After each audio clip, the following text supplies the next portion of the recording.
আমার মনে হয় যে দেশি খেলোয়াড়দেরকে নিয়ে আমরা যে স্কোয়াড করতে চেয়েছি সেটা পুরোপুরি আমাদের কাছে আছে।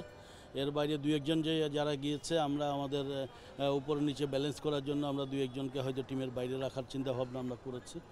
তো এই দিক থেকে দেশি নিয়ে আমাদের কোনো সমস্যা নেই।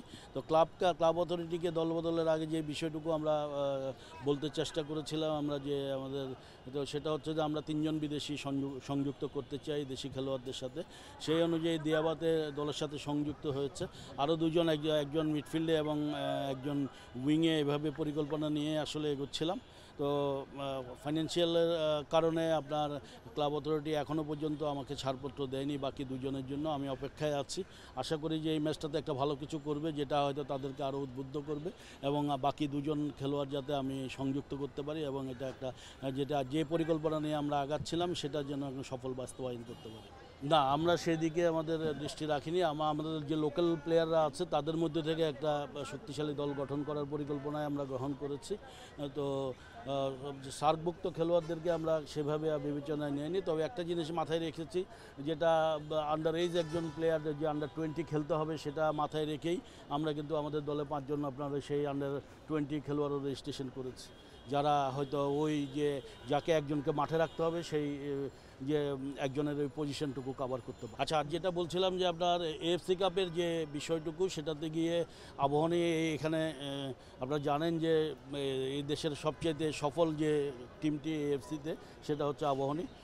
একেবারে সেমিফাইনালে পর্যন্ত আমরা পৌঁছেছিলাম এবং বাংলাদেশের ক্লাব পর্যায়ে র্যাঙ্কিংটাকে 29 ধাপ এগিয়ে নিয়ে গিয়েছিলাম। আমরা আমাদের মাঠে উত্তর কোরিয়ার টিমের সাথে এখানে সর্বশেষ 3-2 গোলে জয়লাভ করেছিলাম। তাদের মাঠে 2-0 গোলে হেরে যাওয়ার পরেও আপনার যে গোল অ্যাভারেজে আমরা ফাইনালে পৌঁছাতে পারিনি। তো সেই ক্ষেত্রে আমি বলবো যে 3-2 গোলে জয়লাভের মধ্য দিয়েই এই আমাদের ন্যাশনাল স্টেডিয়ামে লাস্ট ম্যাচটা খেলেছিলাম এএফসি কাপের। আবারও সেই সুযোগ আসছে এখানে আপনার এএফসি কাপের ম্যাচটা খেলার। সচরাচর এখানে এই মাঠে আবাহনী সবসময় ভালো রেজাল্টই করে আসছে। মোহনবাগান ক্লাবকেও এখানে 3-1 হারিয়েছিল। পরবর্তীতে কোরিয়ার যে শক্তিশালী টিম যারা আমাদের চাইতে অনেক উপরে, তাদেরকেও হারিয়েছিল। এখন মুরাজ ইউনাইটেডের সাথে খেলা আছে। আমি আশা করছি যে আমরা আমাদের সেই ধারাটুকু অব্যাহত রাখব।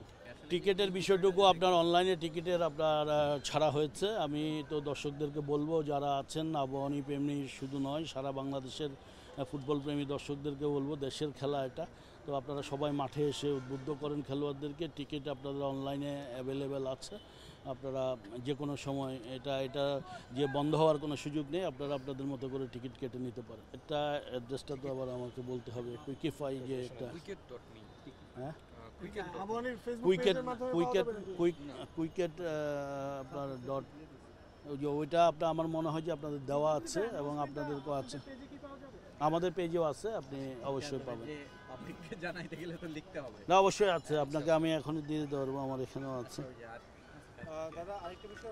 তো আপনারা, আমি বলবো যে টিকিটটা আপনারা সংগ্রহ করে সবাই আসবেন। আর আপনারা সাংবাদিক ভাইয়েরা যারা আছে, বিএফএম এর মধ্য দিয়ে আপনাদের যে অ্যাক্রিডিটেশন কার্ড সেটার জন্য পূর্ণ নির্দেশনা দেওয়া আছে। দয়া করে আপনারা আপনাদের কার্ডটুকু সেখান থেকে সংগ্রহ করবেন।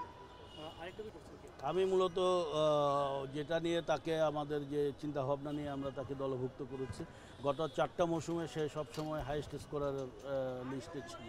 আমি চাই এখানে খেলে সে ওই হাইয়েস্ট স্কোরারের জায়গাটুকুতে থাকুক এবং সে যদি তার এই ধারাটুকু অব্যাহত রাখতে পারে, আবাহনী অনায়াসে চ্যাম্পিয়ন হবে। For more updates, subscribe to our YouTube channel and click on the bell icon. Follow us on Facebook and Instagram. Download T-Sports app to enjoy exciting games and highlights. Visit tsports.com.